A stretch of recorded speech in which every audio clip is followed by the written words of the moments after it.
Here in the United States, we're often brought up and told we don't have propaganda, that we have a hard-charging investigative press, we have this educated, skeptical, even cynical citizenry, and that if there were powerful interests trying to manage and manipulate public opinion, they would be exposed. The reality actually is just the opposite. Academics like Alex Carey and others who've spent their lifetimes looking at how propaganda works finds that it's actually in Western democracies and open societies where you need the most sophisticated sorts of propaganda. And since World War I, thanks to people like Ivy Lee and Eddie Bernays, propaganda has become a business, this business of public relations. Or as one of the firms that has often represented dictators, the Burson Marsteller firm puts it, their business is perception management, to manage public perception, public policy on behalf of their clients, whoever they might be.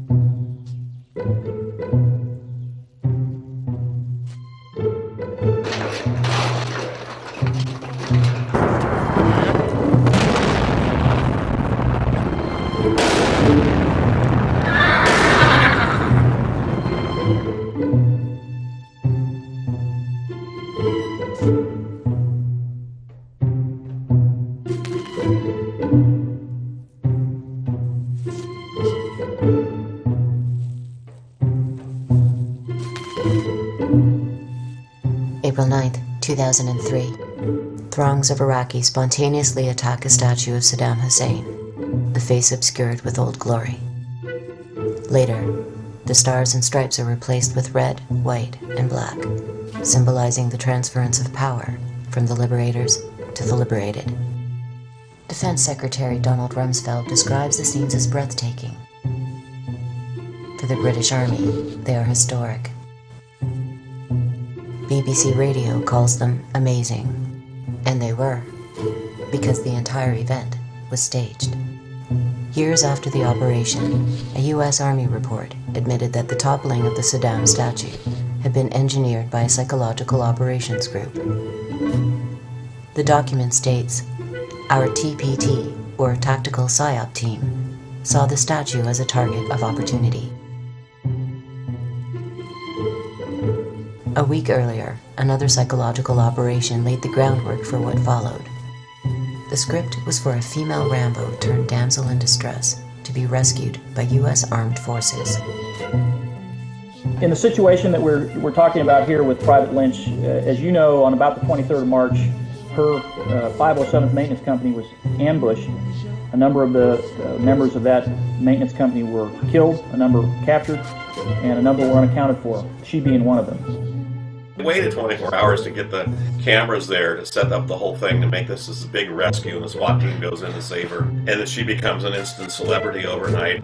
That story happened the same day that the tanks were rolling into Baghdad. That's the same day that we shelled the Palestine hotel where the independent journalists were. The same day we blew up Al Jazeera's television station.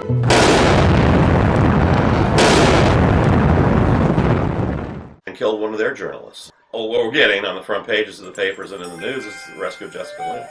So that was a PR substitute story. Toppling of the Saddam statue, they got Shalabi's group. The Rennan group had actually formed them. The CIA had paid the Rennan group to form the Iraqi Congress as a counter group to Saddam Hussein, and they were based here in the U.S. Then they flew them over there and they shipped them into Iraq. They were the ones that were standing around the statue as, a tank was used to pull it over. The Rennan group had been around. He worked for George W.'s father. And he worked for Clinton, too. His firm, he used to be a public relations press guy for Carter. And he created a PR firm that specialized in war. The head of the Rendon Group, John Rendon, denies that he is a national security strategist or a military tactician. Rather, he states, "I am a politician and a person who uses communication to meet public policy or corporate policy objectives. In fact, I am an information warrior and a perception manager." Following the first Gulf War, Rendon was paid $23 million by the CIA to create anti-Saddam propaganda. Following 9/11, he was charged with public relations for the U.S. bombing of Afghanistan.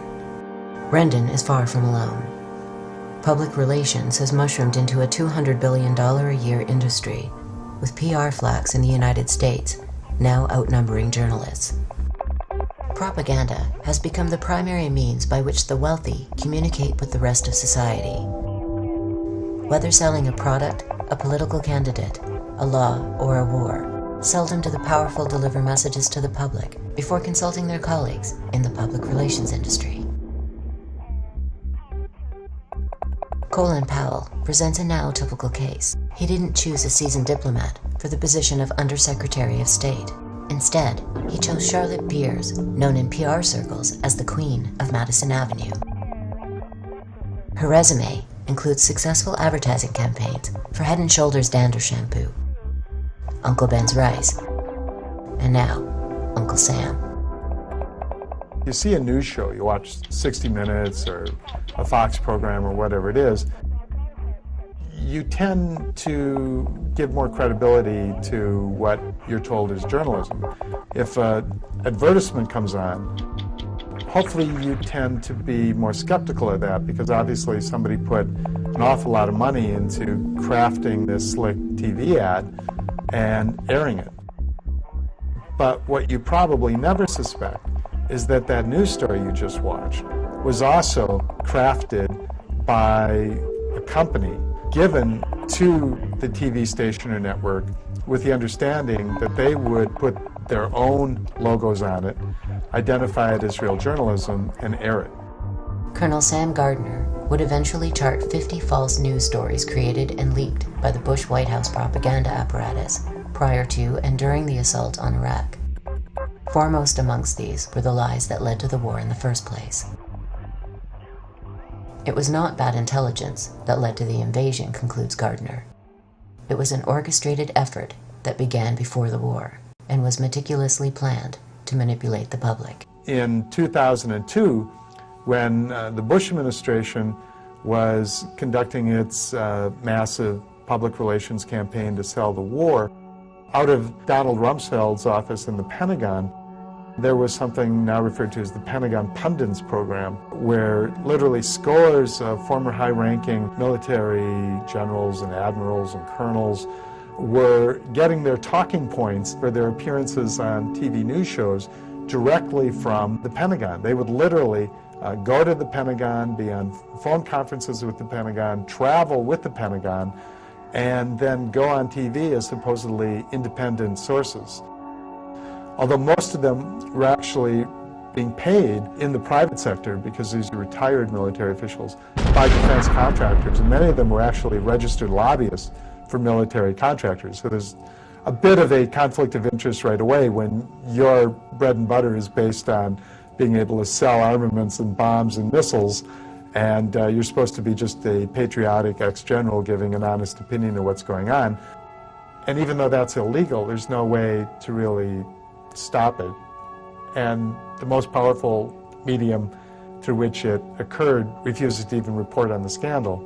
You've got just a massive problem, and that's where we're at. There were clear warning signs long before the age of the embed. During the assault on Serbia under President Clinton, a report emerged by the Dutch journalist Abe de Vries, revealing the presence of Psy warriors working at CNN. They derived from the 3rd Psychological Operations Battalion at Fort Bragg in North Carolina. De Vries quoted Major Thomas Collins of the U.S. Army Information Service. PSYOPs personnel, soldiers, and officers have been working in CNN's headquarters in Atlanta through our program, training with industry.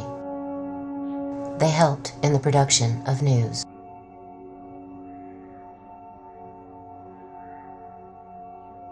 What made the Iraq War different were not so much the tactics or even the scale, but the high-tech synergy. It was almost impossible to tell where the state ended and the Fourth Estate began. One of the things that we don't want to do is to destroy the infrastructure of Iraq, because in a few days we're going to own that country. Should they have used more? Should they, use a Moab, the mother of all bombs, and a few daisy cutters, and, let's not just stop at a couple of cruise missiles. The invasion of Iraq represents a pinnacle of domestic Psywar in the United States, an unparalleled integration between public relations firms, corporate media, and military psyops. At the time of the assault, large segments of the American public were convinced that a nuclear attack by Saddam Hussein on their nation was not only possible, but imminent. Soldiers who comprised the invading force were similarly confused, with a remarkable 77% believing that Hussein was responsible for the attacks of 9/11. Many earnestly believed that the mission was to destroy a mysterious group known as Al-Qaeda, while bringing freedom to the Iraqi people. We're here for your fucking freedom! So back up right now! Yet what was actually happening was what the Nuremberg Charter describes as the single greatest crime under international law: the planning, preparation, initiation, or waging of a war of aggression.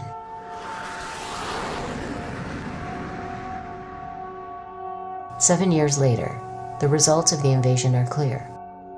According to The Lancet, one of Britain's most respected medical journals, approximately 600,000 Iraqis had been killed from the invasion as of 2006. By 2009, a polling agency put the number at over 1 million. 4 million Iraqis have been made refugees in their own country. Their entire society is shattered. How did the land of the free and the home of the brave arrive at a place where citizens could be manipulated with such efficiency and on such a massive scale?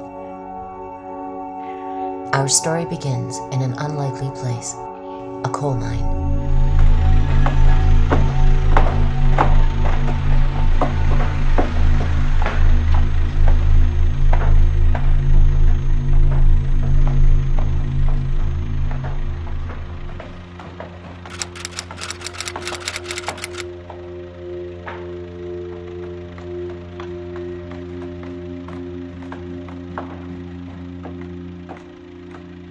When we think of public relations, this is not an image that springs to mind. Yet it was here, at the turn of the century, in the town of Ludlow, Colorado, that PR as we know it began to take shape. From the beginning, it was steeped in class warfare. The conditions that men, women, and children worked under in 19th century America were very much like what we think of now as the conditions in the global South, in which 13, 14-hour days were not uncommon. Living conditions were often in barrack-like housing. Children worked right alongside their parents. Those were the kind of conditions, and certainly if you picture what we see in the global South today, almost slave-like conditions, you can make the comparison pretty easily.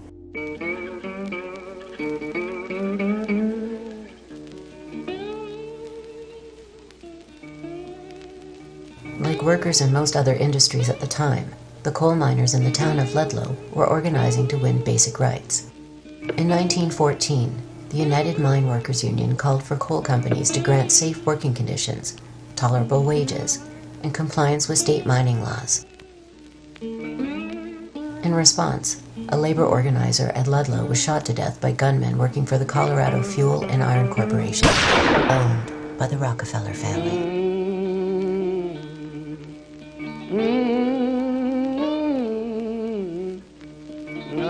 Then as now, the Rockefellers were synonymous with wealth and power. William Avery Rockefeller had made a living as a literal snake oil salesman, but his son, John Davidson, had achieved the American dream. His fortune was built by exploiting oil reserves in Mexico and the United States. John Davidson Rockefeller was America's first billionaire, but it was his son, John D. Jr., who would define the Rockefeller legacy in the 20th century. 24 hours after striking workers and their families celebrated Easter, the end came. It became known as the Ludlow Massacre. The strike went on from the fall of 1913 to the spring of 1914, and they still couldn't break the strike. The strikers were living in tent colonies set up by their union, the United Mine Workers. And in April of 1914, the National Guard, which at this time was being paid by the Rockefellers, National Guard attacked the tent colony. Men, women, children, killed many people, set the tents afire. We found the next day the bodies of 11 children and 2 women who were burned, suffocated to death in that fire. That was called the Ludlow Massacre. A brief glance at events prior to Ludlow reveals that the brutalization of workers in the United States was not an unusual occurrence. 60 years earlier, in 1847, a nationwide general strike was met with violent oppression by federal troops. Over 30 workers were killed and 100 wounded at the Battle of the Viaduct in Chicago. In 1894, federal troops killed 34 American Railway Union members, also in the Chicago area. The troops were attempting to break a strike led by Eugene Debs against the Pullman Company. In 1897, 19 unarmed coal miners were killed and 36 wounded by a posse organized by a sheriff near Latimer, Pennsylvania. Most of the workers were shot in the back while attempting to flee. The worldview of the great capitalists at the turn of the century can be summed up in the words of William Vanderbilt. In response to a suggestion that the New York Central Railroad should adjust its train schedules to accommodate the public, he replied, "The public be damned." But the relationship between the public and corporations was changing.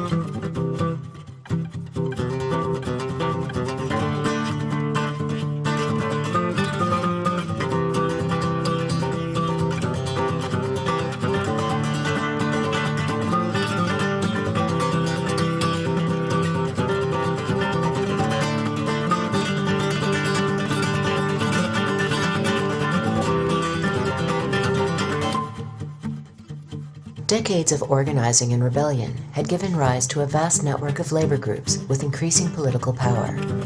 Over time, these included the Grange Movement, the Socialist Party, the Greenbackers, the Populists, and Progressives, and perhaps most significantly, the anarchist union known as the Industrial Workers of the World, or the Wobblies.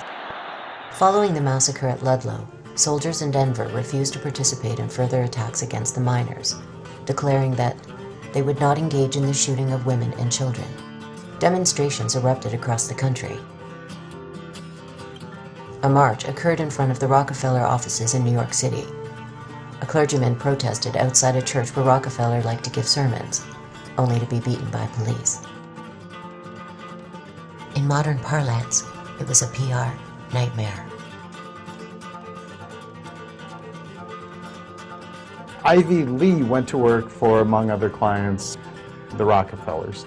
The Rockefeller family, after the Ludlow massacre, used Eddie Lee to manage the public perception around that event and other events. Ivy Lee's specialty was crisis management. Among other things, he's credited with inventing the press release, which, all of us just sort of think of as something helpful. You want to publicize an event, a church picnic, call a news conference, you put out a press release.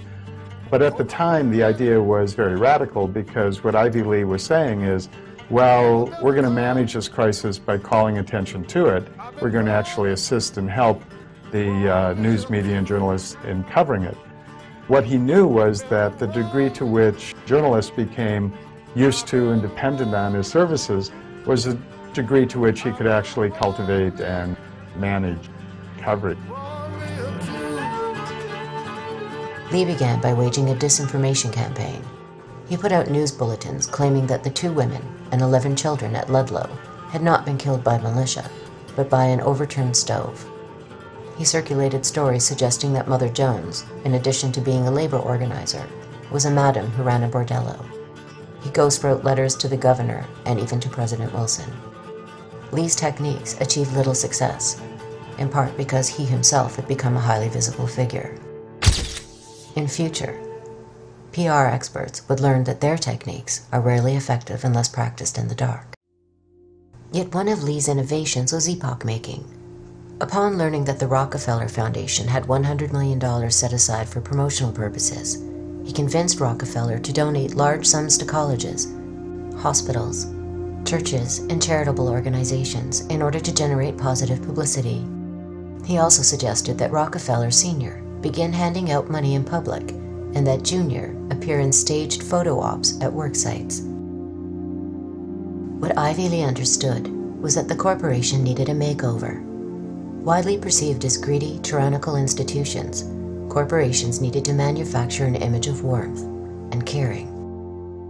This was the beginning of the public relations industry. Rockefeller didn't set up the Rockefeller Foundation until Rockefeller became very unpopular because of his labor policies. And suddenly Rockefeller needed to create a good impression. Well, it's an interesting phenomenon that the poor actually give a larger percentage of their income than the rich. I think the rich feel that they're doing more because, giving $100,000 seems like a substantial kind of donation, and it doesn't matter that they have 100 million. They still think, well, they've done quite a lot. So it's partly a result of this distortion of economic values, and it's partly a result of being cheap. People don't want to give away their wealth, Ted Turner said, because they're afraid their status in the Forbes 400 is going to go down that little bit. So they give it away when it's prudent or when it's beneficial, when they can get some displayed benefit out of it, or when it can give them access to a different sort of social class or a different group that they want to be part of. But they have a more functional view of their wealth rather than a strictly charitable view.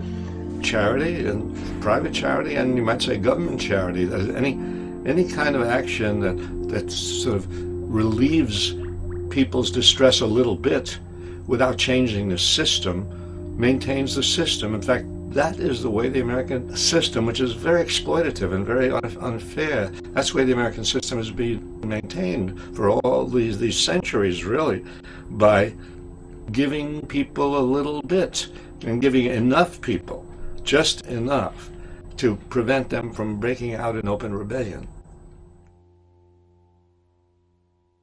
Today, one of the largest PR firms in the world specializes in the art of crisis management.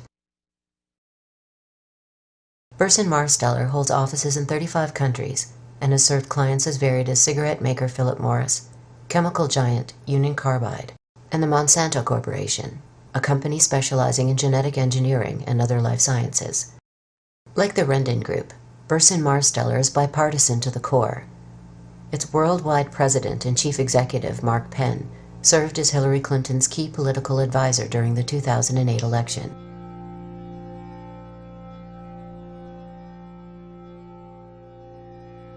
The most disturbing facet of Burson Marsteller is its willingness to work with the world's worst human rights violators. They ran PR for the Indonesian government as it committed genocide in East Timor. They worked closely with the Nigerian government and Royal Dutch Shell during and after the Biafran War in Nigeria, and they helped to improve the image of a US-backed Argentine military junta led by General Jorge Videla. One of their clients in the 1970s was the brutal Argentine junta, which had taken control of the government there and was rounding up dissidents, systematically torturing, beating, killing people, and flying out over the ocean and dumping bodies. Not a really good public image. So the Burson Marsteller firm was used by Argentina, hired by Argentina, and went to work for them quite happily under a fat contract to improve the image of Argentina in the international financial community and in the Western press. In some ways, it should not be surprising that public relations has evolved into companies like Burson Marsteller and the Rendon Group. Looking back at the career of its first guru, we find a remarkably similar pattern. Ivy Lee went to work for the IG Farben company, a big German industrial company, and we know now that IG Farben was actually part of the Nazi propaganda inner circle. One of the most effective and, of course, horrifying government propaganda campaigns ever organized was the Nazi campaign that continued for years and years under the direction of Nazi propaganda minister Joseph Goebbels. And I.G. Farben paid Ivy Lee and also paid Ivy Lee's son to represent not just their interests, but the interests of Nazi Germany in an effort to paint the Nazi regime as being a friendly regime. But before lending his expertise to the Third Reich, Mr. Lee would do so for the American government. Along with other experts in the burgeoning field of mind science and public relations, he would engineer propaganda for World War I, not just against the enemy, the Germans, but against the American people themselves.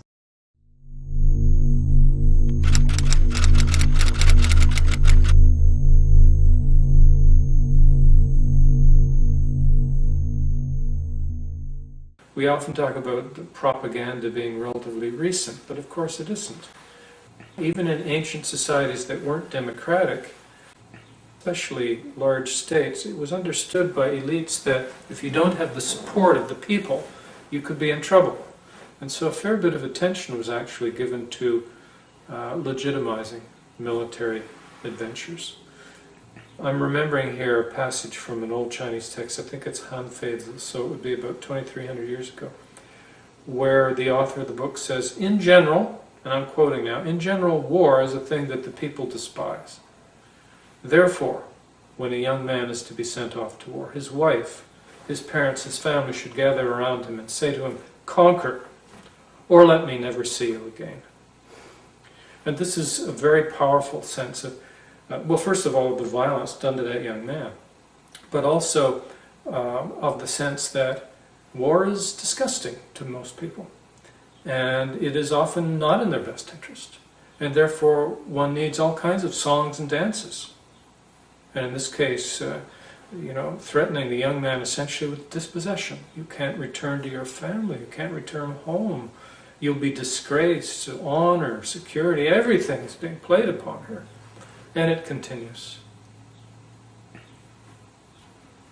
So yeah, national security is one of the most powerful notions in modern times to swindle, I think, people to do things that are not in their best interest and to support massive military complexes that are not in anybody's interest but that are like cancers feeding on society frequently. Propaganda and persuasion have been around for centuries, eons, but propaganda in its modern sense can be traced to the 15th and 16th century when the Catholic Church was in a tough competition with the Protestants over how to articulate a religious vision for the world. And the reason that I mention this is that it shows that propaganda is about mindset, it's about ideology, it's about worldview, how people see things, as distinct from an individual policy or whether you happen to like this candidate or that candidate. So that's where the word came from, for propagating the faith. And that's the way the word was used up until the early 20th century. And then what emerged, particularly with World War I, was the application of this propagating the faith to refer to international affairs, to refer to what a national government would do, a national security policy.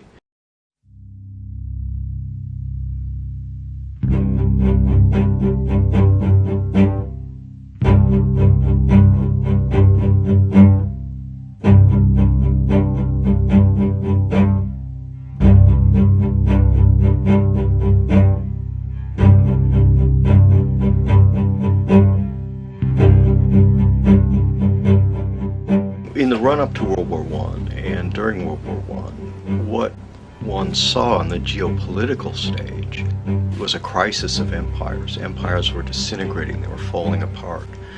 The British Empire seemed extremely strong at that time and yet nevertheless was in a downward phase. It couldn't afford to support its own army, for example. Same with the French. Same with the Austro-Hungarians, same with the Russians, the Tsarist Empire, same with the Ottoman Turkish Empire, and so on around the world. When that war was underway, most particularly the United Kingdom came up with an office whose specific purpose was promoting the war aims of the United Kingdom, the English, through publicity, through covert operations, through what would today be called dirty tricks, through telling the truth, through a whole number of different applications of information, using information as an instrument of war. And from the get-go, from the very beginning, it was both aimed at the enemy and aimed at the home population. The Creel Commission was the American variant of it. Woodrow Wilson came into office in 1916 with the slogan, "Peace without victory." He said, what we want is an end to World War I. Neither side deserves their support, and the population didn't want to enter the war. In America, 1916 was an election year. The war was the dominant issue. The election campaigns of the parties crystallized the sway of opinion. Neutralism, the profound wish to stay out of the war, still possessed a doughty champion in the president. Support for Wilson's policy was strong in the Middle West and Pacific states. Europe's war seemed more remote there than on the Atlantic seaboard. At the Democratic Convention, Wilson was renominated presidential candidate. The chairman opened his speech with a text from the Sermon on the Mount. Blessed are the peacemakers, for they shall be called the children of God. Within a couple of months, Wilson was talking about victory without peace. And you had to somehow drive the population into accepting this sharp change of policy, the opposite of what they voted for. And that's where the Creel Commission came in. George Creel described his work with unabashed enthusiasm. It was a plain publicity proposition, a vast enterprise in salesmanship, the world's greatest adventure in advertising. 75,000 civil leaders, known as 4 Minutemen, were assembled to deliver pro-war messages to people in churches, theaters, and civic groups. Periodicals were sent to 600,000 teachers. Boy Scouts delivered copies of President Wilson's addresses to households across America. It was, in short, the largest wartime propaganda campaign in the history of the United States. Central to the committee's propaganda were 2 basic ideas. 1, the American homeland was in imminent danger from a savage, bloodthirsty foe. And 2, it was the fate of the American nation, in President Wilson's words, to make the world safe for democracy. The first theme was a time-honored tactic, long used in the United States and other countries, to vilify foreign enemies, indigenous peoples, and slaves. During the Great War, the savage Indian and the subhuman Negro would transform into the barbaric Hun.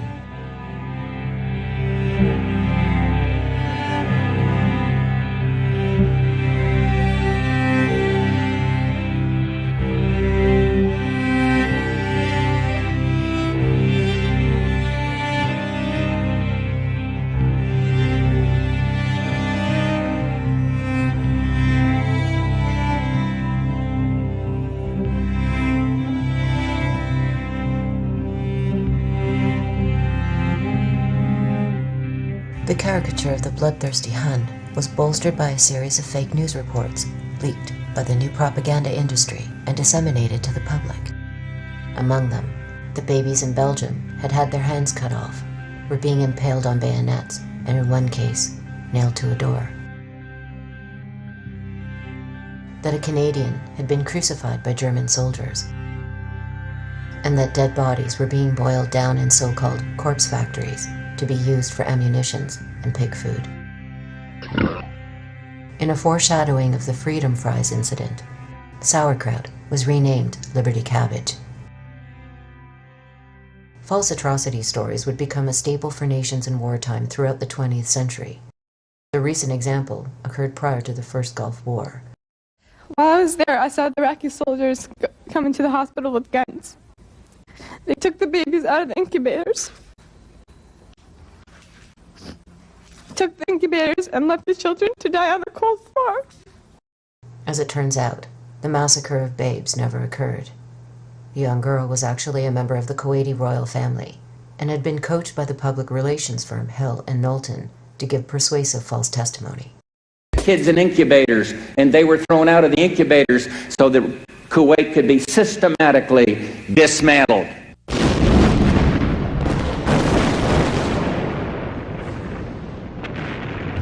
The attempt to engender hatred against Germans in support of the war effort was highly successful. But there was another, equally important aspect to the domestic propaganda campaign. If every adventure story needs a villain, it also needs a hero.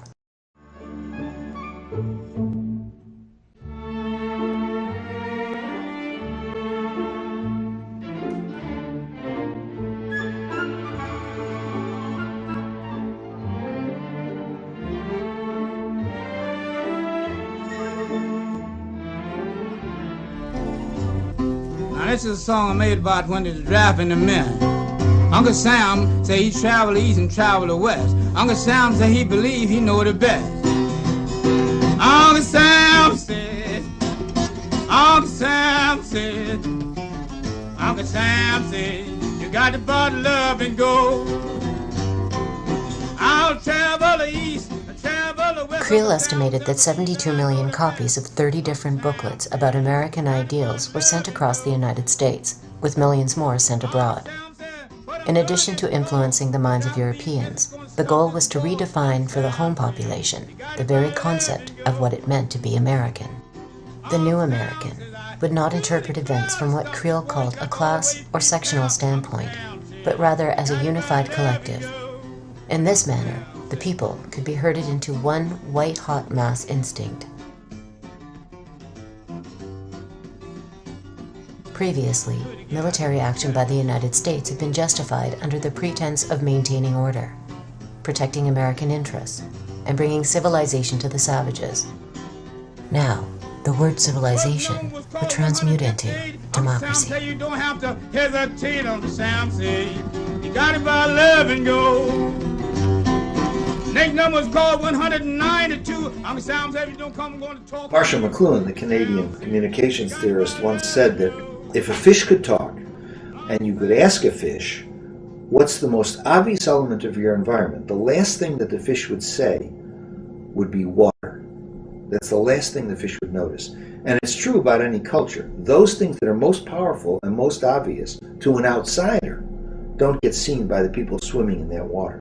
Americans as God's chosen people. This goes back as far as back to 1630, where John Winthrop on the Arabella, coming from England to the United States, said we're a city on a hill.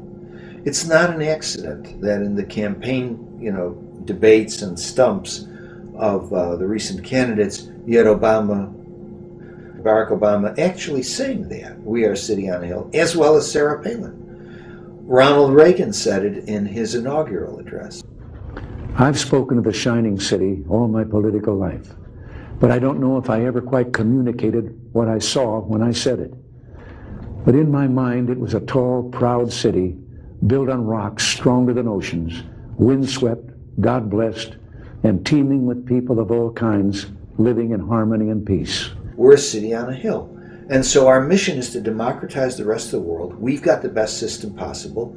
And basically people ought to pay attention to us because we know.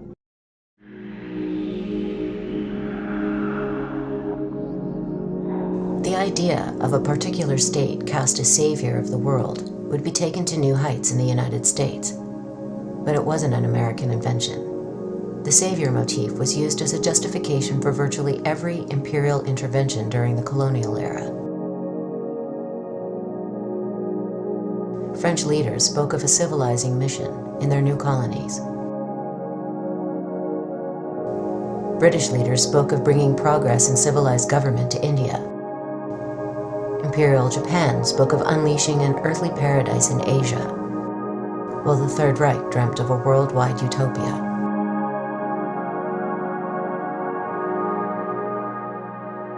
A decade before World War I, Mark Twain stated that my kind of loyalty was loyalty to one's country, not to its institutions or its office holders. Decades later, George Orwell came to a similar conclusion, that patriotism is a devotion to a certain place and people, contrary to nationalism, which is inseparable from lust for power. This concept of patriotism remains elusive. Once the war against Saddam begins, we expect every American to support our military, and if they can't do that, to shut up. Equating super patriotism with militarism, military endeavor, military achievements, military struggles and victories, that's all supposedly a special manifestation of super patriotism. And I argue that a real patriot wants something different for his country. He wants social justice, he wants peace and stability, he wants fairness, he wants an end to racism and sexism. He takes pride in his country's ability at social betterment rather than his country's ability to invade and knock around other countries. A real patriot feels an attachment to his country, but not at the expense of other countries. He or she may feel a special attachment to the history of his own country.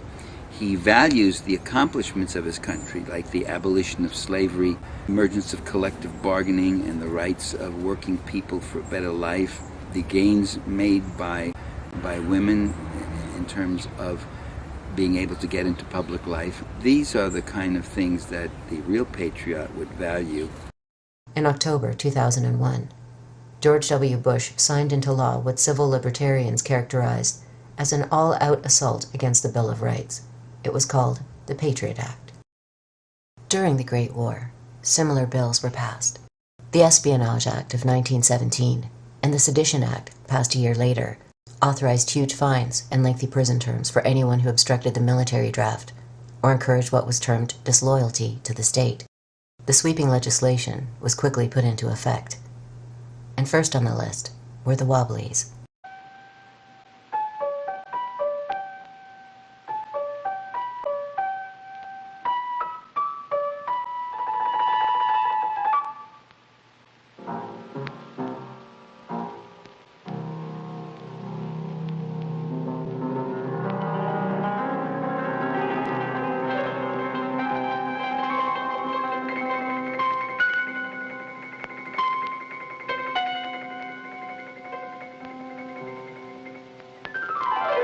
In many ways, the Wobblies were the most impressive example of a union movement in the history of the U.S. working class. Wobblies was the nickname for an organization called the Industrial Workers of the World, IWW, which flourished in the first decade and a half of the 20th century. The American Federation of Labor, which was the main craft union at the time, refused to organize African Americans, immigrants, and women workers. So that meant excluding the vast majority of the working class from the union movement.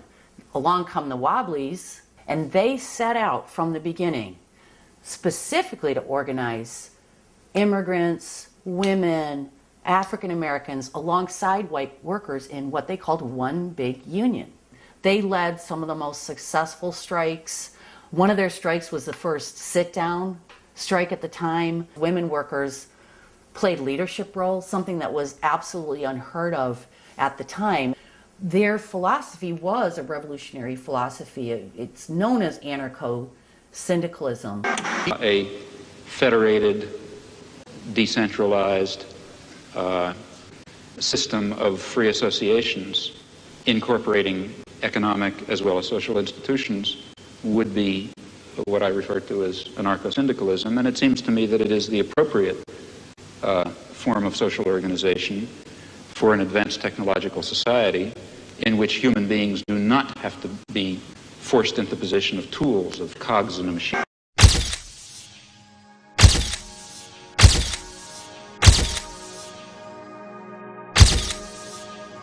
On September 5th, 1917, federal agents raided offices of the Wobblies across the nation, leading to arrests for the offense of causing insubordination, disloyalty, and refusal of duty in the military and naval forces. 101 of the defendants were found guilty and received prison sentences up to 20 years. Wilson carried out a brutal internal repression called the Red Scare, which is the worst in American history. far worse than McCarthy, far worse than anything that's going on now. They arrested thousands of people, smashed the labor movement, heavy constraints on free expression, threw lots of people in jail, expelled all sorts of people from the country.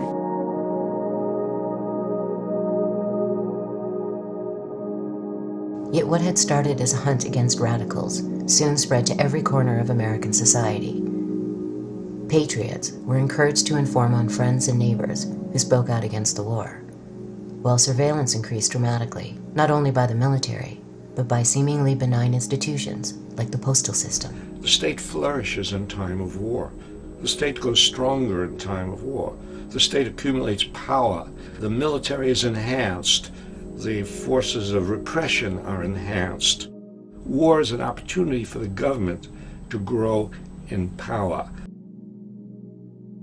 By the time the war ended, the total number of deaths had reached approximately 9.7 million soldiers, with millions more suffering life-changing injuries and severe post-traumatic stress. To what end was not clear. The massive bloodshed had not made the world safe for freedom and democracy. What it had done was produce enormous fortunes for a handful of corporations and banks, while leaving the worldwide labor movement in disarray.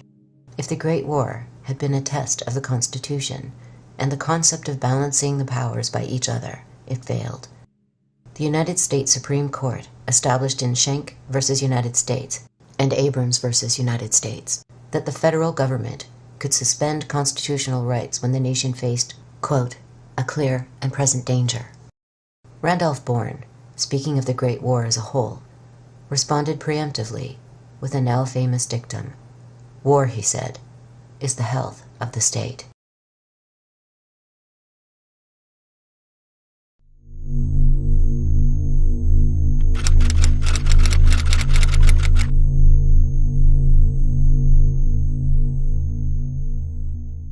The definition of polyarchy that we have in the social sciences is a system where the participation of masses of people is limited to voting among one or another representatives of the elite in periodic elections. And in between elections, the masses are now expected to keep quiet, to go back to life as usual, while the elite make their decisions and run the world until they can choose between one or another elite another 4 years later.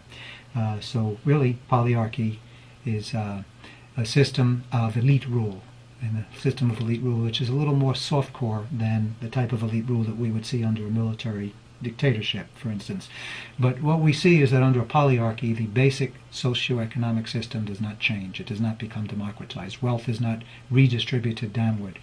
You don't see a more equitable redistribution of wealth and resources. So that's the key. Socioeconomic dictatorship and free elections. That's the prescription for polyarchy. Participatory democracy would see not only more participation of people in the running of their daily affairs, but it would see a democratization of the economy, a democratization of social relations.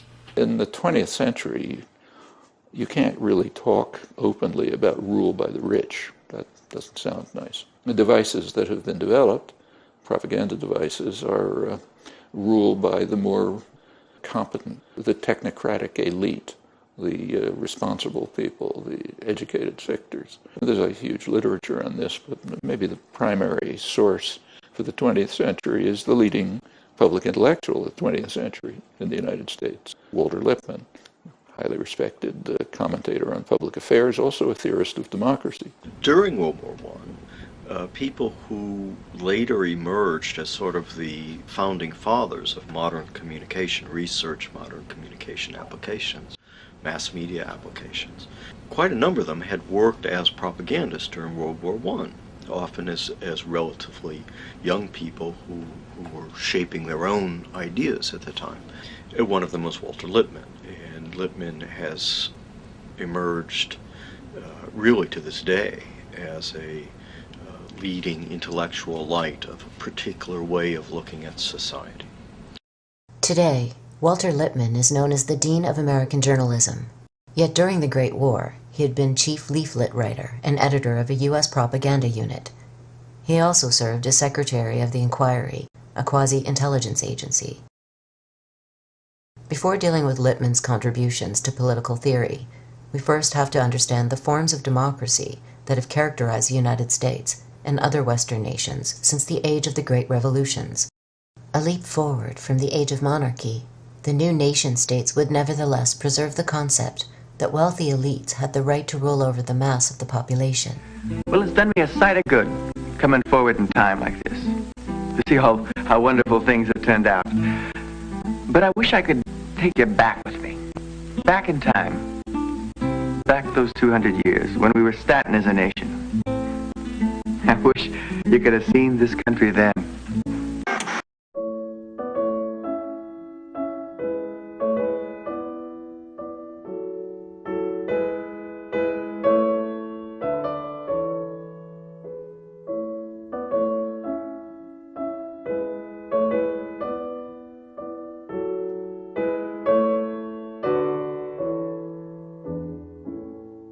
George Washington was a slave owner. James Madison was a slave owner. Thomas Jefferson was a slave owner. Importantly, Jefferson, who was the most democratic of the lot, wasn't at the Philadelphia Convention.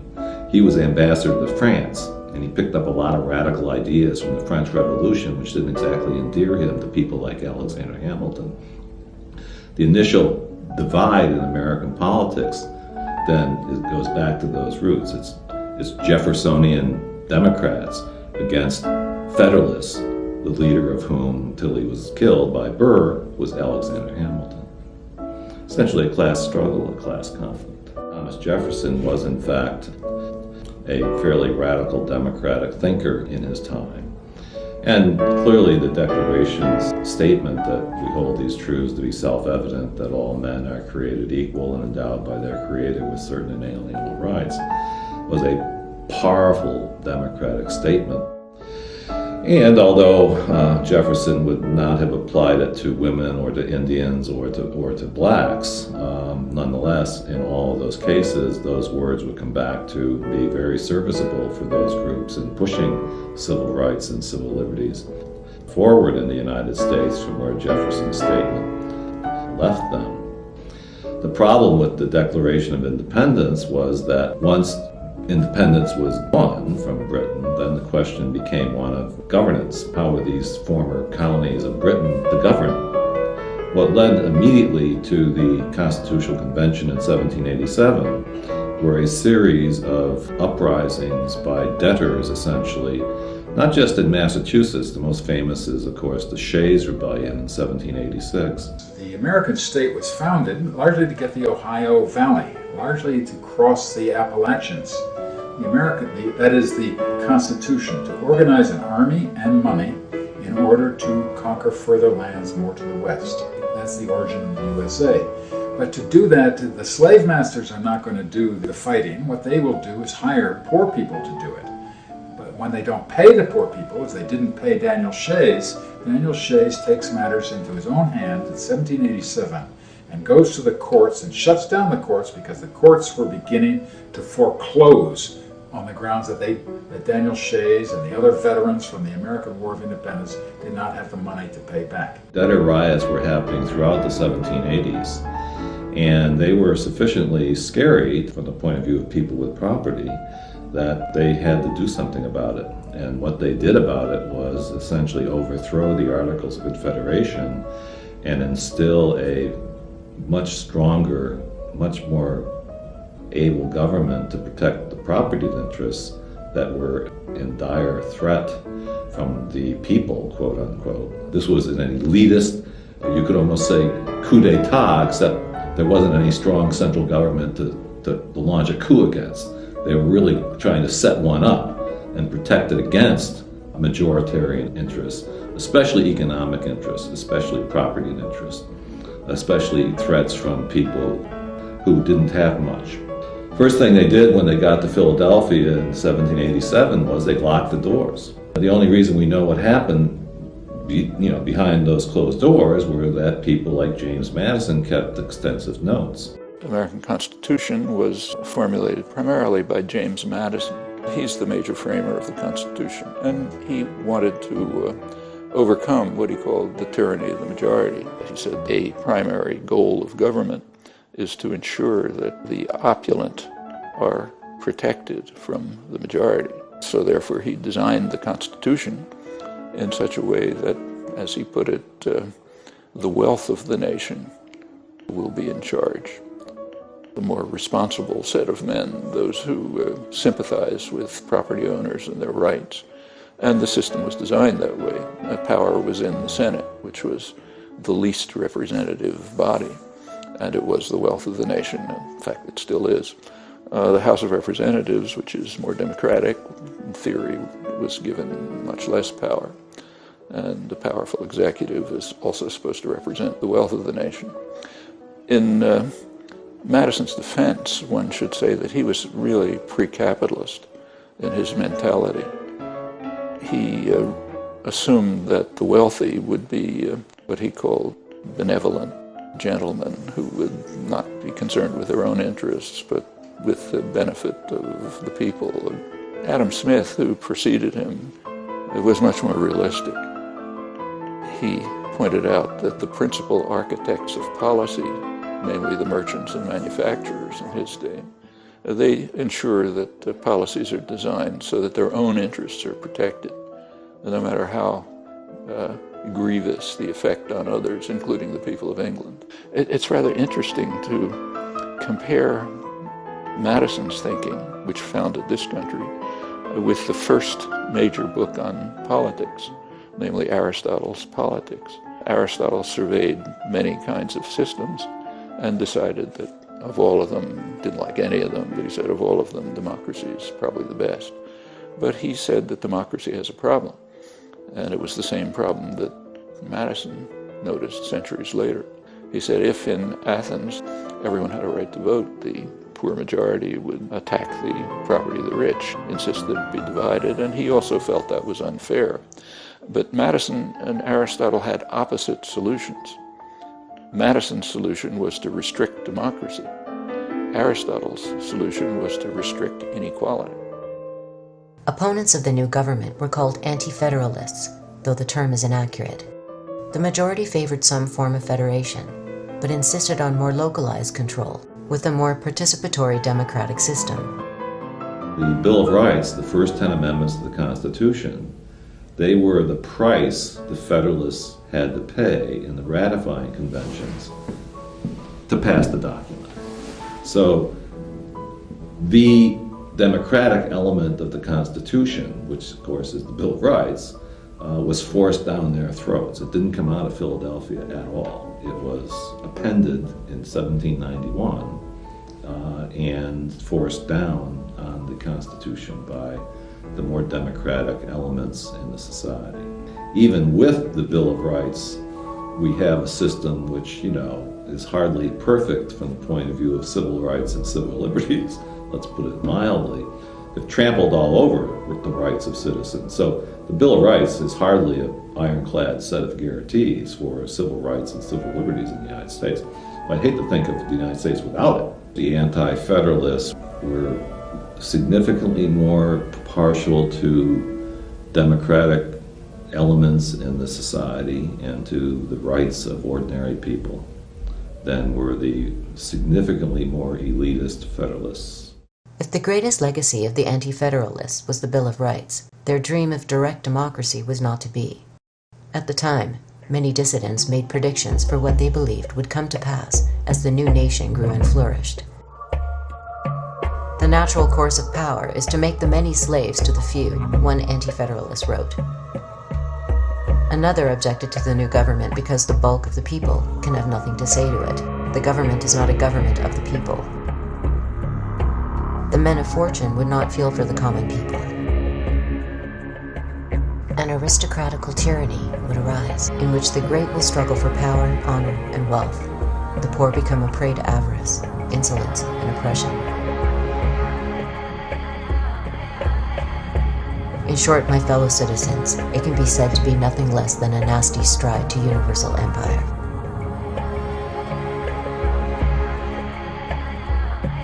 A significant model for both the Federalists and Anti-Federalists were the Iroquois, who had created a highly sophisticated and democratic federation of self-governing units. In stark contrast to European forms of government, the Iroquois people had the ability to immediately remove corrupt leaders. Women played a significant role in decision-making. everyone was permitted to participate in debate and policy formulation. Native Americans were exceedingly democratic in the way they operate. No society is perfect. When you make comparisons, you see that they were sometimes small, but sometimes 30,000, 40,000 people and more in a large confederacy that operated on a basis of mutual respect. Mutual respect that developed out of experience, because if you didn't treat people equally, then they were going to give you trouble. Societies were exceedingly collaborative, but they were also exceedingly individualist. The individual was honored, but the values were collaborative because you had to get along. Everybody was included in every decision that affected them. Elders obviously were honored. They knew more. You listened to your elders, but everybody had a say. You have an extremely participatory society, and as it moved up to larger, there's a great deal of decentralization. So if you had a large number of people, and they would be in a federation, the village would decide for itself. The tribe would then decide, but the individual villages would have to decide. Then the tribes in the federation, their representatives would meet. But they wouldn't decide for everyone. They'd have to have the consensus of local people. So if there wasn't consensus already, they would have to go back and discuss it. So that to the extent that there was representation, these were representatives who were truly representative. They would have to go back. They wouldn't keep their positions unless they consulted people. And they knew that. Even if they had the authority to make a decision, people would go elsewhere and not keep them as leaders if they didn't listen to them and they didn't treat them. By and large, you had a much more participatory society, and even on the larger, more representative level, the representatives really had to listen to their constituencies. Ironically referred to as primitive and savage, Native Americans had actually created a far more democratic system of self-governance than any civilized nation in history. But their anarchic models, as well as the more limited democratic systems proposed by the Anti-Federalists, were incompatible with Madison's elitist vision. In republic and parliamentary democracy alike, citizens would be reduced to passive observers. They would be allowed to pick and choose which individual made decisions on their behalf, but they would not be able to make those decisions themselves. Returning to the period after the First World War, we find widespread support amongst intellectuals for Madison's elitist interpretation of democracy.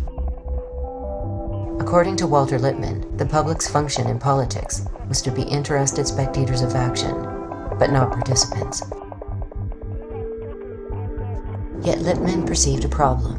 New technologies in communication and transportation had awakened millions of disenfranchised people to a new world outside their towns and cities, while traditional economic, political, and social structures remained in place. Something had to change. But rather than advocate structural changes in society's institutions, Lippmann suggested that propaganda readjust the public mind. In his essays on democracy in the 1920s, which are incidentally called progressive essays on democracy, he was a Wilson, Roosevelt, Kennedy liberal in the American sense. He says that the majority are simply incompetent. They are ignorant and meddlesome outsiders, in his view. That's the majority of the population. And to allow them to participate in decision-making would be a complete disaster. So therefore we have to design means to ensure that what he called the responsible men, of whom he was of course one, are protected from the roar and the trampling of the beasts, the ignorant majority.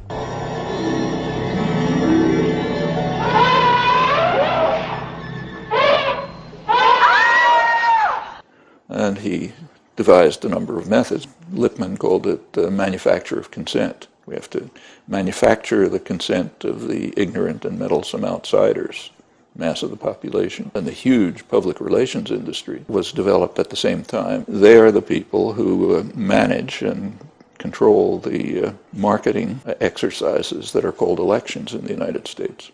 They are marketing exercises, and they're well aware of it. Apparently we have all been wrong. It is pronounced California. Ladies and gentlemen, the governor of the great state of California, Arnold Schwarzenegger.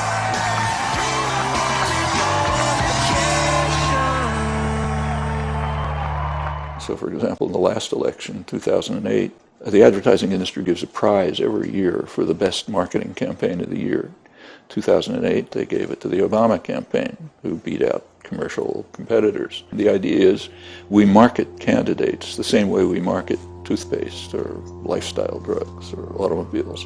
Of course, it helps to have a lot of money. And in fact, Obama greatly outspent McCain, and not because of popular contributions. It came mostly from financial industries. He was their candidate, and his policies will presumably respond to his constituency.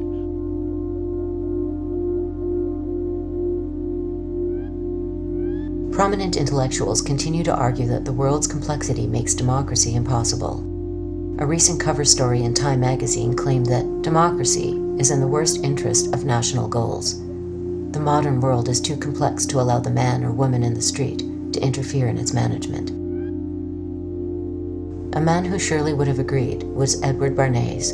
Like Lippmann, Bernays served as a propagandist on the Creel Committee, and like Lippmann, he went on to refashion wartime propaganda for peacetime aims.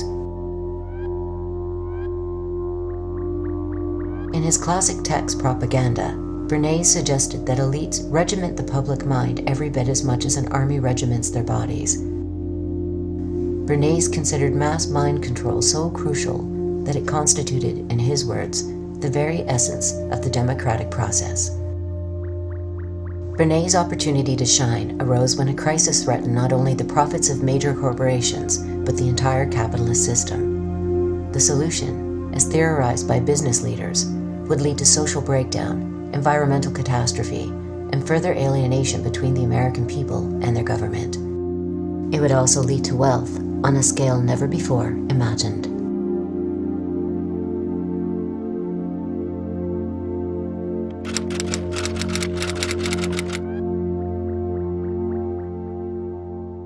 The major story that advertising tells us about human happiness is that the way through happiness is through the consumption of things. That in fact buying something in the marketplace will make you happy. In fact, that's the message of almost every single ad. And it's not often you can say that there is one message that is in the literally millions of ads that are produced every year. But I think that is the message. The message of advertising as a whole is that it's better to buy than not to buy. That in fact the way to become, and that you will be happier as a result of buying than not buying. And I think that idea, in fact, I think is the major force for global social change. Over the last 50 years.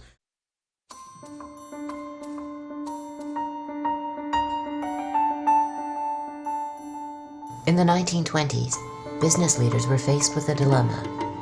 Overproduction of goods had exceeded demand. Production between 1860 and 1920 had increased by 12 to 14 times, while the population only increased by a factor of 3.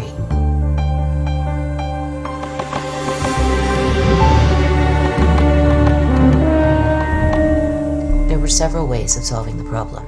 One was to reduce working hours and raise wages so that production and consumption reached an equilibrium. This would have led to more leisure time for workers and a higher standard of living. The problem with this solution is that it could have entailed a slight decrease in profits.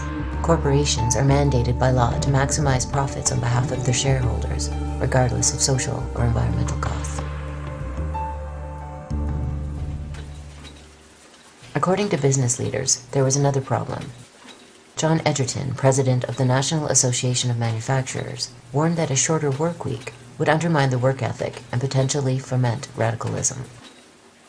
If people had time to stop and think, they might also take the time to rethink their position in life. The emphasis should be put on work, Edgerton stated. More work and better work, instead of upon leisure. It seems a harmless enough statement, but what businessmen were advocating was revolutionary. Production would no longer be about satisfying human needs. It would be an end in and of itself. Rather than a democracy of ideas, or a democracy of mass participation, the United States would become a democracy of material goods. The citizen would be replaced by the consumer. Look at those goods piled up over there. I'm worried. Here we are. We've got the new machines, and they're doing even better than we expected. They've not only cut production costs, but they've increased output over 50%. But we're not selling this additional product. Inventories are piling up. Now, what are we going to do about it? It seems to me we've got to change our plan completely. Now that we're increasing production, we've got to put on more pressure, work the territory more intensively. You mean more advertising? Yes. The problem of capitalism is the problem of consumption. And the problem is that after your basic needs have been met, there is no real need for consumption. And so you have to convince people that, in fact, their identities are based upon the consumption of objects for which there is no material need. That's the problem that comes from the expansion of the market. If you look at advertising, it's a very interesting history. In the first period of advertising, we can say right up until about the 1920s, advertising talked about goods themselves. They talked about how they were made, what they did, how well they lasted, etc. It really is a discourse about objects, about what goods did. However, starting around 1920, that changes. And from that period on, advertising doesn't really talk about goods themselves. They talk about the relationship of goods to our needs. At the center of the new strategy was Edward Bernays. If Walter Lippmann had concerned himself with an overarching analysis of mass media and democracy, Bernays would devote most of his energies to propaganda on behalf of the corporation. His uncle, Sigmund Freud, would serve as his muse. Rather than focus on the intrinsic worth of a particular product, Bernays suggested a strategy where products became linked with the unconscious desires of the public. In this manner, there would be virtually no limits to either production or consumption. Freud's nephew was a man by the name of Bernays, and he's regarded as the father of modern public relations, particularly in the United States. His contribution, if you want to call it that, was to take propaganda techniques that had been developed for military, psychological warfare, national security type issues during World War I, and apply them in a systematic way to commercial issues. One of his best known efforts had to do with encouraging women to smoke. He would stage beauty pageants, he would stage what would today be called photo ops and that sort of thing, in which smoking by women was portrayed as women's liberation, was portrayed as a way to be free and empowered, is getting addicted to nicotine. The audience, the market, in Bernays' mind, had a clear desire to be free, to be stronger, to be more self-empowered. So women clearly wanted these things. Along comes Bernays in the tobacco industry and says, here is how to have it.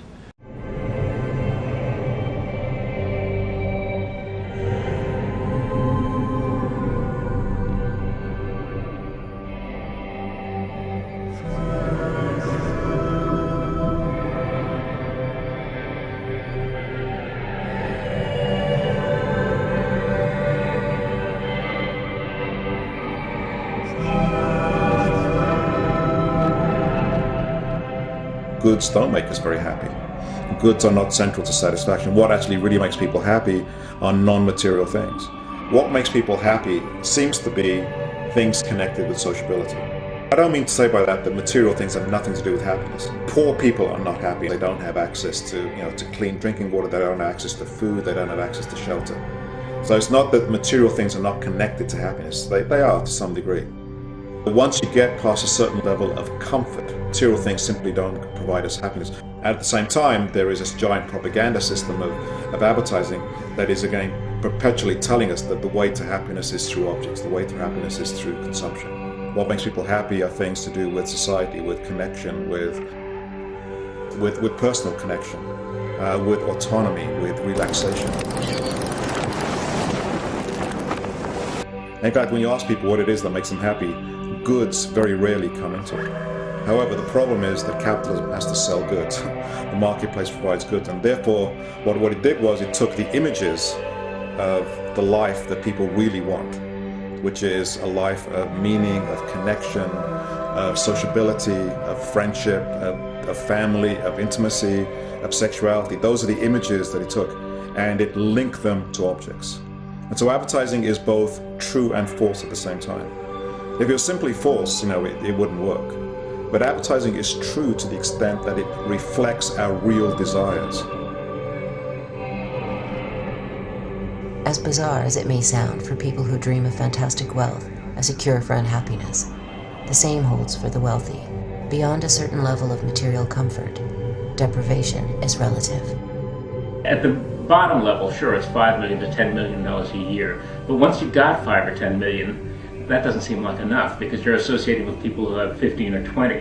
And when you get 15 or 20, then it's 50 and 100. And you wind up never feeling as if you have enough. And in fact, people really never even thought of themselves as rich, even when they were colossally rich, because of this phenomenon that psychologists call relative deprivation.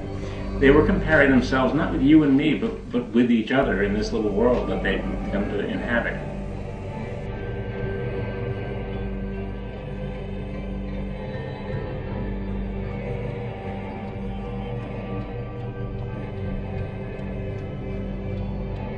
In his book, The Status Seekers, Vance Packard uses the phrase merchants of discontent to describe a deliberate strategy by advertisers of targeting the less affluent with status symbol messages. For someone with little chance of changing their social conditions in life, consumerism offers a quick fix that allows people to feel as though they are climbing the social hierarchy, when in fact they are standing still. The strategy was particularly evident in mid-century automobile advertising. Studies found the people who lived in housing developments were more likely to park their cars outside of the garage than those who could afford more expensive homes. A typical example is this advertisement from Plymouth. It reads, "We're not wealthy, we just look it."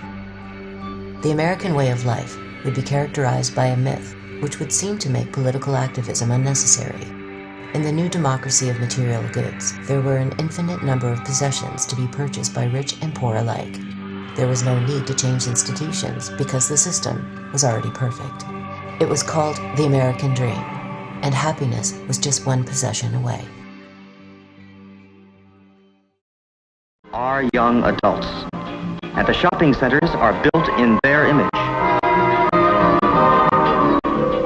Selling to young adults demands a new kind of marketing.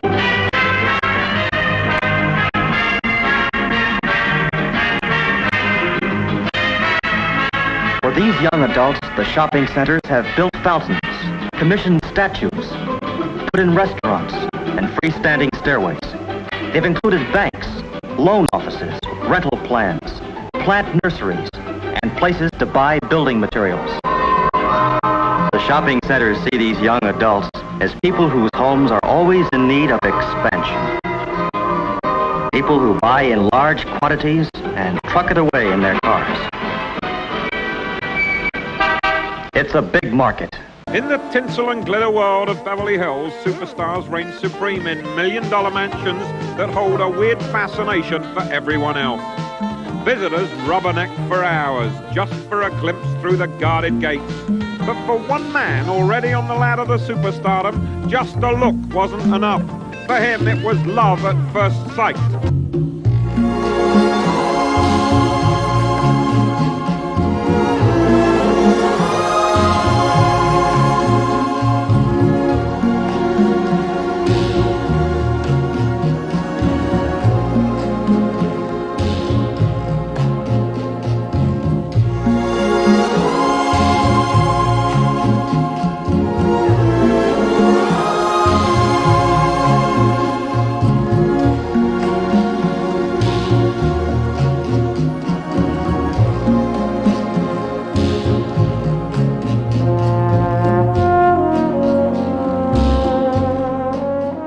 Just had, at the time of this filming, it was just a few days ago, there was an incident at a Walmart in Long Island the day after Thanksgiving where basically people were lining up for a sale 5 in the morning, and one of the workers there was crushed to death, was actually trampled to death by these shoppers. And when the ambulance arrived or whatever it was to take the poor guy to the morgue or the hospital or wherever they're going to take, they didn't want to get out of the way. They said, we've been waiting here for 5 in the morning. I'm not leaving.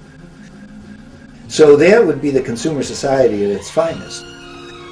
And oddly enough, exactly to the day 5 years ago, on that day, a day after Thanksgiving, the same thing happened at a Walmart in Orlando.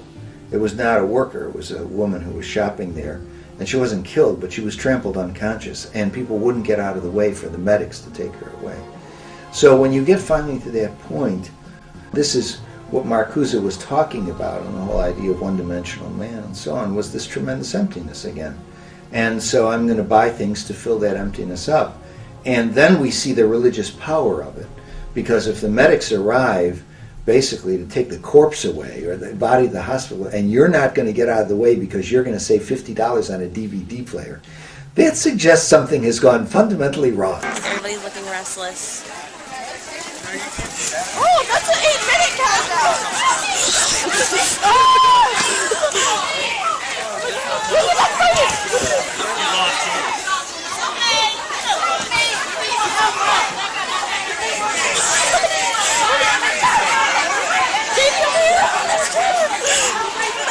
Bitch, I slapped you in the face! What is going on? I think there's not much difference between assuaging your anxiety by buying things and investing in the American dream. They seem to go hand in hand. The American dream is a story about how society works.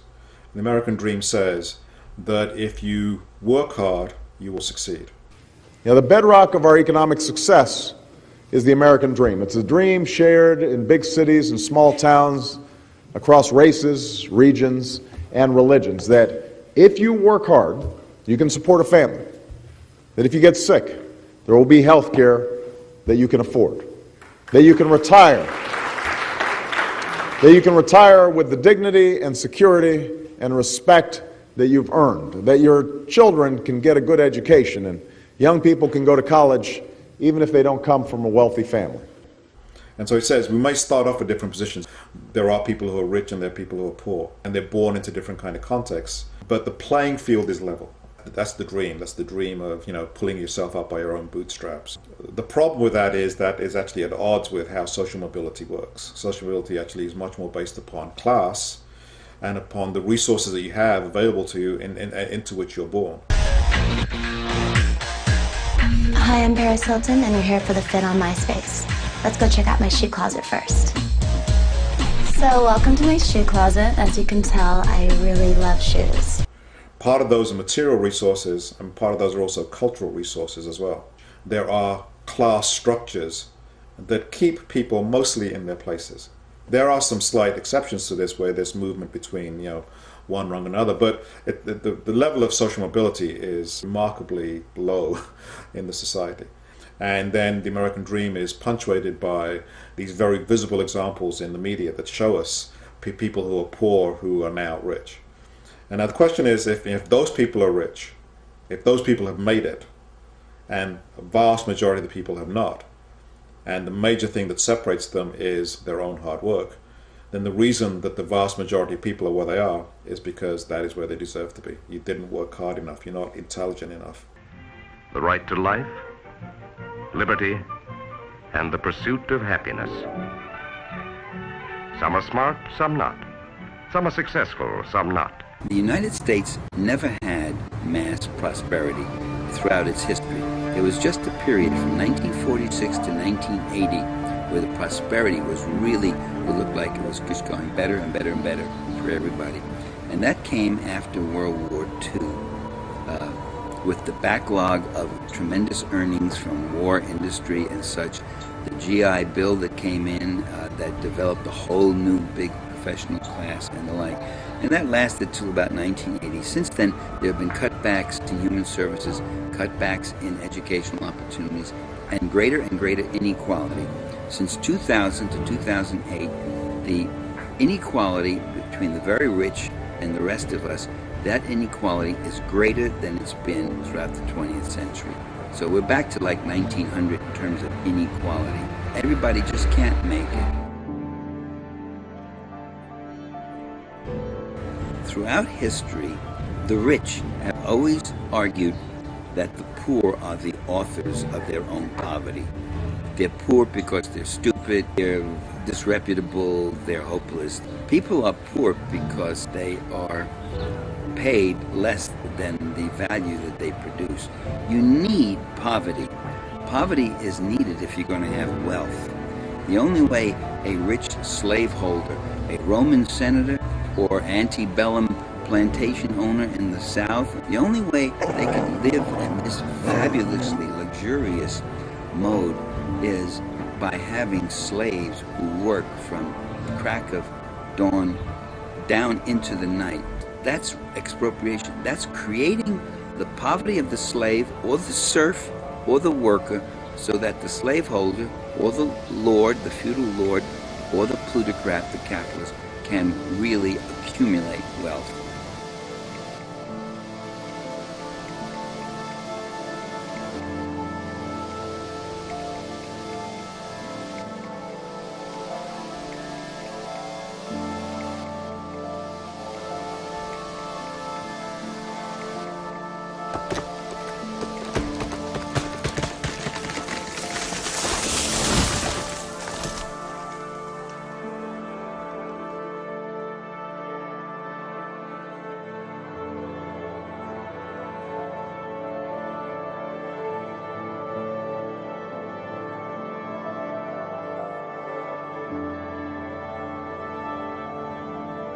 The idea that human happiness is connected to the immense accumulation of commodities.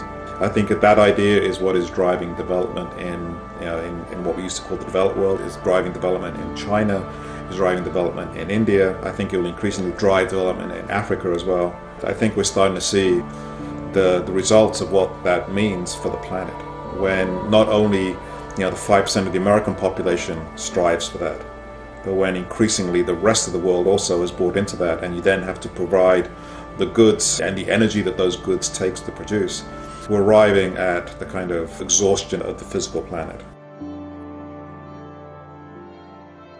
The ancient philosopher Confucius, he was asked what he would do if he were ever to rule the state. Someone said, okay, you're in charge of the state, what would you do? And he said a very interesting thing. He said he would, quote, rectify the language. And I think if he was asked that in the modern age, he would say, let me control the media.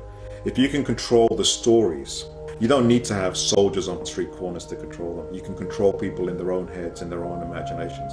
On the one hand, it's really depressing because it's like, how do you then get out of it? Because there's no way you can have control of the media.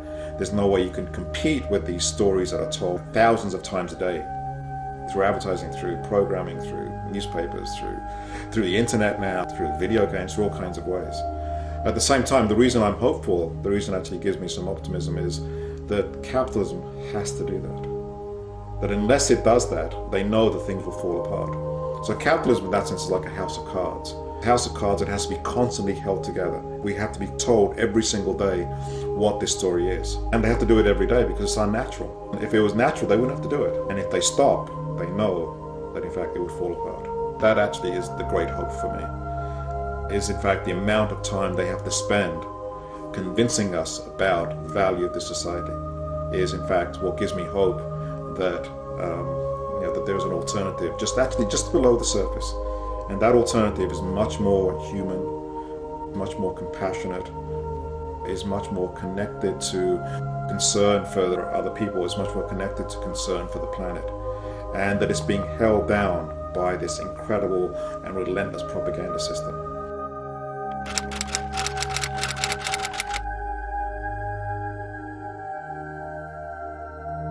If a decision is made by a centralized authority, it's going to represent the interests of the particular group in power. If power is actually rooted in large parts of the population, if people can actually participate in social planning, then they will presumably do so in terms of their own interests. That's why Madison, for example, and Lippmann, and Bernays, and a whole host of others have argued that we cannot permit the population to participate. Because if they do, they will pursue their own interests, not the interests of the wealth of the nation. If you have centralized power, they'll use it for their own interests. You don't have to read that in a complicated textbook. It should be understandable by any 10-year-old child, and not by educated people, though they have it driven out of their heads and have various illusions replacing self-serving illusions. If the population are participants, they'll serve their own interests. Public opinion is very well studied, so we have a wealth of information about what the public wants. And there's a huge disconnect between public opinion and public policy. The public and policymakers differ enormously on crucial issues. It's all very natural. It's nothing surprising about it, and people understand it. So about 80% of the population in the United States says that the government is run by a few big interests looking out for themselves. What do you mean by democracy? If you mean by democracy a system that accepts that the relative distribution of power and influence and wealth and income in the society is sacrosanct.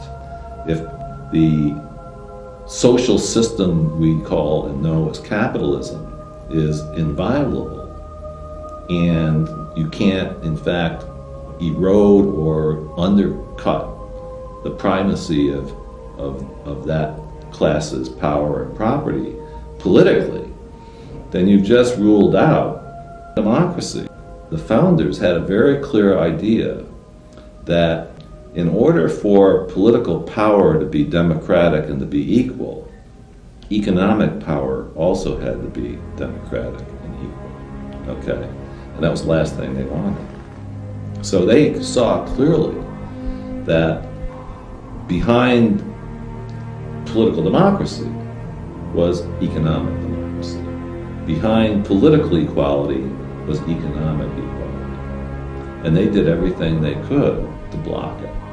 The claims of mind control are based on a belief that human beings are powerless or relatively powerless when they become the targets of psychological operations and propaganda. Media control, yeah, it has an impact on public opinion, without a doubt. It has an impact on the assumptions that people bring to trying to figure out what to do in their lives. It's powerful, but it's not the same as mind control. I think the best way to stop propaganda is for people to understand what it is and how it works. I don't think we're going to stop propaganda so long as we have freedom of speech. And frankly, I think that's a good thing for us. But there will always be people who exploit freedom of speech for their own ends. But propaganda loses its effectiveness if people understand what is going on. A very important thing that can be done to reduce the power of propaganda is to force the players to the surface, so that where you have campaigns, political campaigns, product campaigns, cultural campaigns that are organized by big propaganda agencies, public relations agencies, then part of the task for people who are observing this going on is to make this public, make it understood that what's appearing on the front page of the Washington Post, for example, really is a propaganda or public relations campaign that's coming from a particular faction of society who are paying for it, and that they have names. It depends on what people believe, what people perceive, what people know. And for a democracy to really function and thrive, unlike Eddie Bernays, I would say what we need is more information, more freedom, more transparency, and more information about who's manipulating public opinion and the public mind. Eddie Bernays believed that fundamentally people were unable to govern themselves in a democracy because most of us were just too dumb to figure it out. And so he used that to justify his practice that he exalted of managing and manipulating public opinion. I think actually what we need is a lot more exposure and education about how public opinion is managed and manipulated, so that we have a citizenry that can actually function and be critical thinkers and decision makers and govern ourselves in a democracy. Clearly, individual and public opinion is crucial to everything. As long as you can manage and manipulate public opinion, or as Burson Marsteller likes to put it, a public perception. You can control public behavior and policy. That's what Eddie Bernays knew. That's what he was saying when he talked about engineering consent. And so, yeah, I believe that the ultimate battlefield really is in the mind.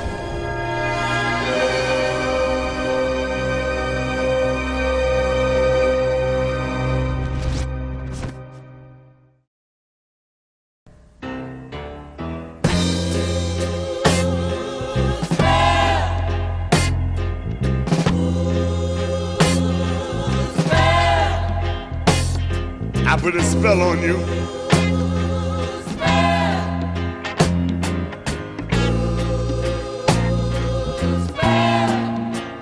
Cause you're mine.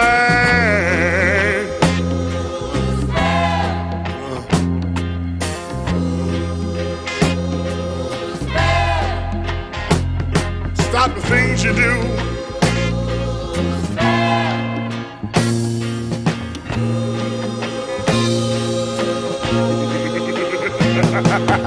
Watch out! I ain't lying.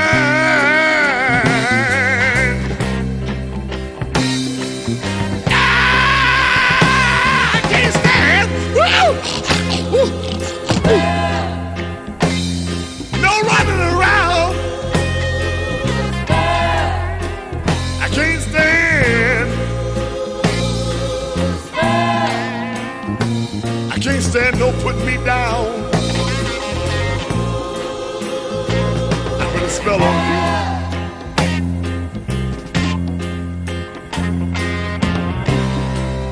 Because you're mine.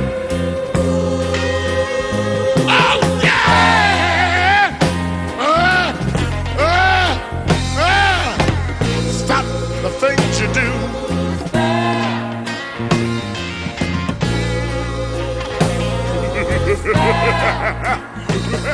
Watch out! Watch out! I ain't lying.